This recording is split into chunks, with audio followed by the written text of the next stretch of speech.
Jadi dalam waktu 2 bulan itu teman-teman, saya itu memang benar-benar alokasikan waktu itu untuk YouTube ya.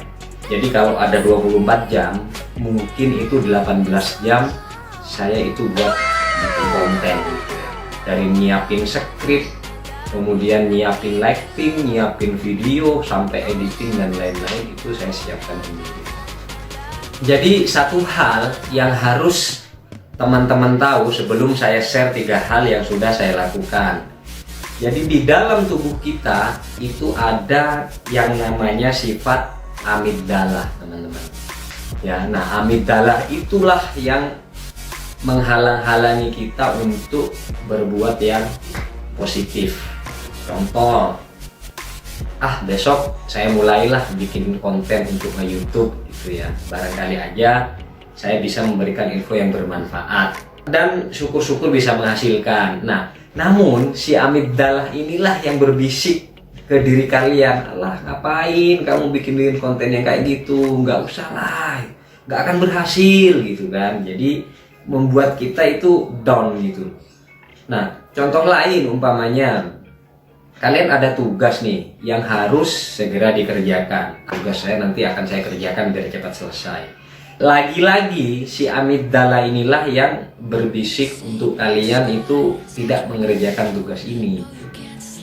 Ya, ini bukan hanya berlaku untuk kita mengerjakan YouTube gitu ya, tapi untuk hal yang lain kita harus bisa mengalahkan amigdala ini gitu loh. Kalau amigdala ini sudah bisa kalian taklukkan, ya apapun pekerjaan, apapun urusan, insya Allah itu bisa terselesaikan dengan baik, teman-teman. Jadi begitu, oke?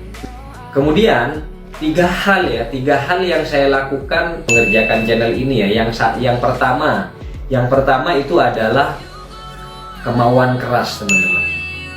Ya, saya itu nggak kenal gitu loh. Saya itu nggak ngerti video itu seperti apa, ngeditnya bagaimana gitu kan, ngisi suara seperti apa. Saya itu tadinya nggak ngerti sama sekali, nul pukul gitu kan.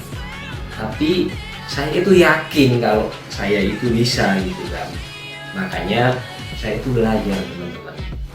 Yang penting ada kemauan, insya Allah semua akan ada jalan. Mampu itu belum tentu mau, tapi kalau sudah mau, insya Allah akan mampu. Ini ya, sekolah saya SD sampai SMA itu di sekolah umum. Nah, kemudian kuliah saya itu di pelayaran gitu kan. Ini lihat nih, oh gagah juga bro, ya kan. Kemudian kerja saya itu di provider XL, kemudian buka counter. Kan tidak nyambung, nggak ada hubungannya sama video ini gitu kan. Jadi itu adalah yang pertama, yaitu kemauan keras. Kemudian yang kedua yaitu mau belajar, mendengar, dan berbenah. Saya belajar edit video ini, belajar konten bikin yang kayak gini, itu nggak ada gurunya, teman-teman, serius. Jadi saya benar-benar belajar ya dari YouTube gitu kan. Nah, ini sedikit saya tunjukin perjuangan saya yang sudah terlewatkan, teman-teman. Jadi saya untuk bikin yang seperti ini itu mungkin butuh 20-40 kali ngerekam gitu kan. Jadi dari 20 sampai 40 rekaman itu kita pilihin yang mana yang bagus, yang mana yang layak untuk kita tampilin. Ya ini nih, lihat nih juga nih. Nah, ini saya lihat status istri saya nggak tahu kalau di foto gitu kan. Gitu, teman-teman. Jadi bikin video itu lama dan susah gitu kan. Serius, konten kreator itu nggak gampang. Butuh latihan, butuh waktu yang harus mereka investasikan untuk menampilkan sesuatu yang kemungkinan bisa berguna gitu, teman-teman. Kadang nih udah perjuangannya segitunya gitu ya, masih ada netizen itu yang nyinyir gitu loh, dislike lagi videonya. Nah, kalau memang video itu nggak bermanfaat sih nggak masalah gitu ya. Tapi kalau memang video itu bermanfaat dan menjawab apa yang teman-teman cari, harusnya minimal kalau saya akan like videonya dan saya akan subscribe channelnya. Ya, kemudian Mendengar di sini, ini saya nih ya, ini cerita saya, sekali lagi ini cerita saya. Jadi setiap saya bikin video, setiap saya upload ke YouTube, saya selalu minta koreksi gitu ya. Saya selalu minta koreksi ke orang yang saya anggap mewakili netizen gitu. Kira-kira seperti itu, ya kan? Ini kalian lihat nih. Kita kasih linknya, dia itu koreksi, dia kasih masukan untuk perbaikan video kita ke depan. Kemudian yang selanjutnya itu adalah berbenah, teman-teman. Ya, setelah belajar, kemudian mendengar, setelah mendengar berbenah gitu kan. Nah, berbenah ini agar video-video yang kalian upload di kemudian hari itu bisa lebih baik dari video-video yang sebelumnya. Oke. Kemudian yang ketiga nih yang paling penting, teman-teman. 1000 subscriber itu mungkin mudah gitu ya, tapi 4000 jam tayang ini yang menurut saya ini adalah ya PR yang paling berat gitu kan buat kita para YouTuber pemula gitu kan.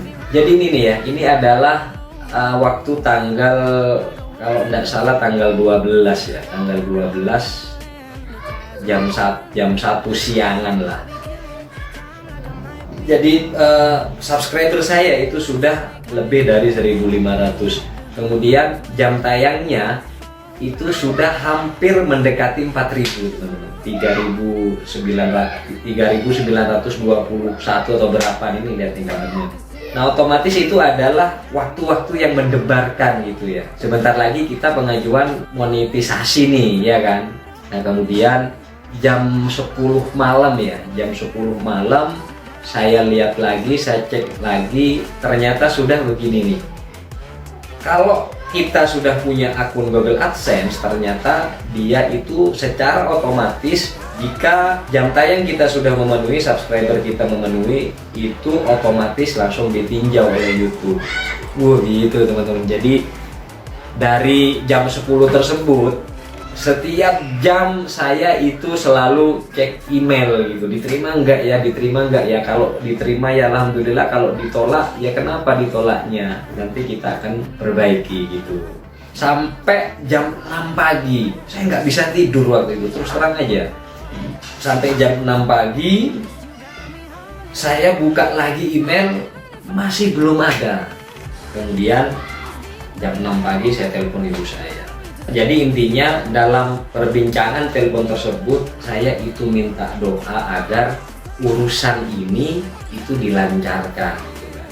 Beliau udah ya ibu doain, beliau udah bilang seperti itu, ya sudah, saya ayam, saya tinggal tidur gitu kan.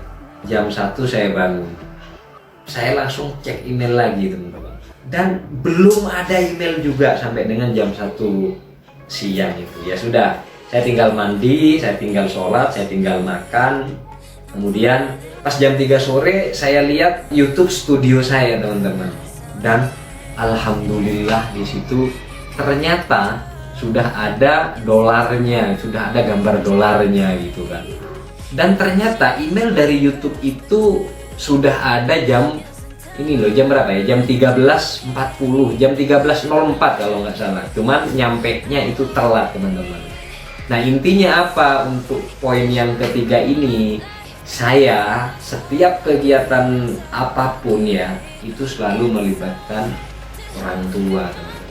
Jadi jika masih orang tua kalian masih ada, libatkanlah beliau untuk urusan apapun, terutama ya meminta disambungkan doa lah gitu. Oke, terima kasih teman-teman, kurang lebihnya mohon maaf. Wassalamualaikum warahmatullahi wabarakatuh.